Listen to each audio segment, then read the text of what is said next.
خوست کې د دعوت خصوصي پوهنتون د حقوقو او سیاسي علومو پوهنځي څخه 53 تنه محصلین فارغ او ټولنې ته د خدمت په موخه ور وپېژندل. فارغ محصلین بیا وایي چې 4 کلن مزل یې په ډېرو سختیو پای ته ورساوه. دوی غوښتنه وکړه چې د زده کړو په برخه کې کړي خواري باید ضایع نشي او دولت د ورته کاري فرصت برابر کړي. په اوس وخت کې موږ ډېره اړتیا لرو د کاري فرصتونو لپاره چې باید موږ په مسلکي ځایونو کې پر دنده وګمارل شو. د دې لپاره موږ سخت تکلیفونه وباسلي دي او هله ظلمه کړي دي. دا چې موږ په ډېره سخت شرایطو کې ډېر سخت شرایط وي، بعضې تحولات وي، په دا کې موږ په ډېره خورۍ ستونزو سره خپله زده کړه وکړې.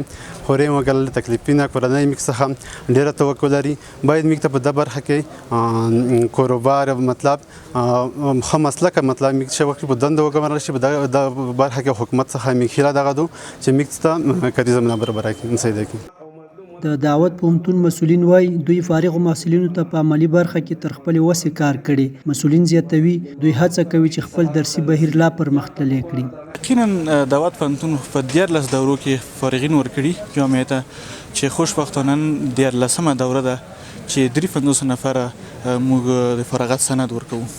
د معلوماتو له مخې دعوت خصوصي پوهنتون تر دا مهاله د انجینرۍ، حقوق او سیاسي علومو پوهنځیو څخه 950 تنه محصلین فارغ کړي چې زیاتره فارغ کسان په بېلابېلو دولتي او غیر دولتي ادارو کې په کار بوخت دي.